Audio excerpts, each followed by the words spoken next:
Today I will tell 3 true ghost stories sent to me by many people, stories that were directly experienced by relatives and their families. These 3 stories happened in 3 different contexts, but all of them are eerie, hard to explain, and still haunt those involved to this day. And the first story happened more than 10 years ago. After getting married, my cousin was given a piece of land right behind the house by our grandparents. It was a large plot, right next to the old buffalo stable, only about 60 or 70 meters away. A little further was a small graveyard. At first, she and her husband built a nice house there, and everyone thought it would be a happy home. But unexpectedly, it became the beginning of something horrifying. One noon, while lying in a hammock behind the house, she was startled to see a little boy appear right from the buffalo stable. But he wasn't an ordinary person. What she saw was a bizarre figure. 2 long fangs hanging down to his neck, 2 curved horns like a buffalo's growing from his head, and eyes glowing red like fire. The boy didn't walk on the ground but hovered about 20 centimeters above it, slowly moving closer. When he got right next to her, he stopped, grinned, and spoke in a shrill voice. "This house is mine. You and your husband must leave. If not, I will tear your marriage apart." Most people would have been scared to death at such a sight, but she got angry instead. She jumped up, grabbed its 2 horns, pulled while shouting, "This house is land given by my grandparents. I spent my money and effort to build it. How dare you claim it?" The struggle felt real, but the demon was too strong. It broke free and laughed wickedly. "You are bold, but remember well, your happiness won't last long." Immediately after, she woke up, realizing it was only a dream. Yet the horror didn't stop. From that day on, every night she saw the same boy in her dream. He would rise from the buffalo stable, hover toward her, and repeat the threat to drive her family out of the house. Worried, she told her mother. Hearing it, her mother immediately took her to see a well-known master in the area, someone who had once helped the family dispel curses. After listening, the master pondered for a while and then shook his head. "That land is very haunted. The child you saw is a demon child, a type of yaksha, extremely ferocious. There is another demon standing behind it, supporting it. If I intervene, my own life will be at risk. The only way is to sell the house and move elsewhere." But she refused. She said it was her grandparents' land, the house that she and her husband had saved for years to build. How could they abandon it? The master sighed and said if they stubbornly stayed, the consequences would be dire. And indeed, the threats started to come true. At first, it was just nightmares that left her shaken. But gradually, she and her once happy husband began to argue. They quarreled constantly, even fought. Many times, household items were shattered, in scenes just like those she had seen in her dreams. In the end, their marriage couldn't be saved, and they divorced. The newly built house, once full of hope, was left abandoned and desolate. Even now, no one dares to live there. People believe it is the curse of the demon child from the old buffalo stable. The second story happened in the Mekong Delta. The main witness was his grandfather, who experienced the event when he was still young. At that time, his grandparents lived in a desolate area of rice fields, sparsely populated, with houses miles apart. The nearest one was the home of a young couple, exactly 1 kilometer away.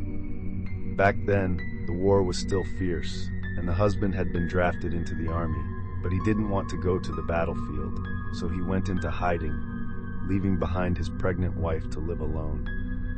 She planned to return to her parents' home to give birth, but unexpectedly went into labor early, with no one around, and in the end she died tragically with her newborn child in the tightly shut house.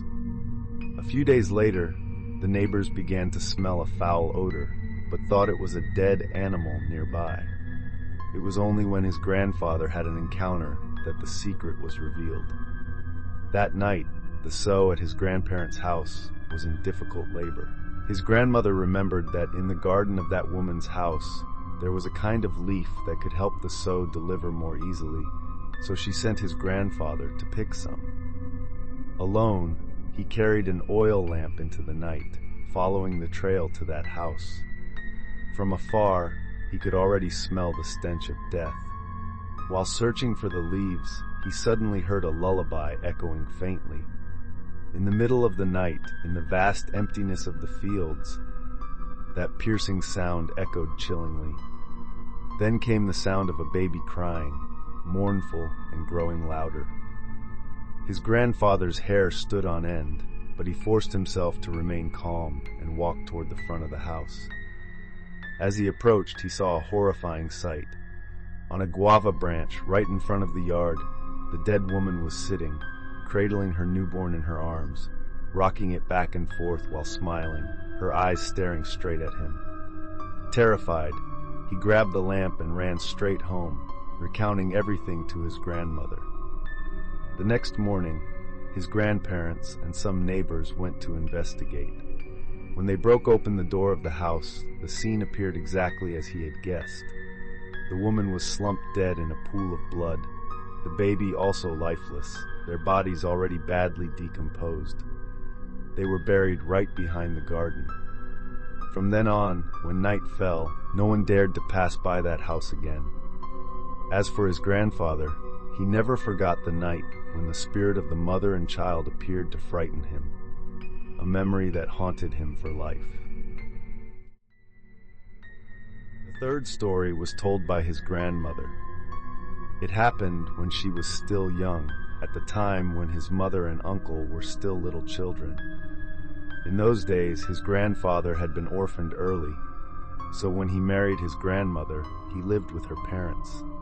Later, when his grandmother was pregnant with his mother, her parents built a small thatched house for the couple, right next to theirs, separated only by a half-closed wooden partition. Anyone standing on a chair could easily see into the other house. At first, life was normal, and nothing strange happened. Until one night, when his mother was about 9 or 10 years old, his grandmother was sleeping when she suddenly woke up startled. In the flickering light of the oil lamp, she clearly saw, from the side of the partition, a gigantic demonic head sticking through. The head was as big as a tray, its eyes round and blood red, its nose huge, and its mouth stretched all the way to its ears, staring straight at her while grinning hideously. Terrified, she shut her eyes tight and waited until morning to tell his grandfather. He brushed it off, saying she must have been dreaming, since they had lived there nearly 10 years without ever seeing anything like that. But the fear did not end. Another time, when his grandfather was away, only his grandmother and the 2 children were at home. That night, as she was fanning her children to sleep, she suddenly saw the mosquito net being lifted, and from outside, that same enormous demonic head poked in again, grinning at her. Only the head appeared, with no body, making the sight even more horrifying. Shaken, the next morning she hurried to tell her parents. They decided to invite a sorcerer. As soon as the sorcerer arrived, before even stepping inside, he rushed straight in, circling around his in-laws' house and then into hers, chanting spells continuously. After a while, he came out, holding a small cup, and said firmly, "I've caught it." The sorcerer explained, this land had once been wild, where someone had died and been buried, and over time it became a wandering spirit. At first it was just a human soul and did not harm anyone, but over the years, with no offerings, resentment built up, and it turned into a demon. This kind of demon only shows its head to frighten people and is not easily destroyed. Fortunately, he had captured it. Besides, there were still other spirits around, but they were benign, and all that was needed was to prepare a meal as an offering and ask to live peacefully together. Following his advice, her parents and the family made offerings. From then on, no one ever saw the demonic head appear again. Do you dare to keep listening to stories like this? Hit like and follow the channel so you won't miss the next mysterious ghost stories.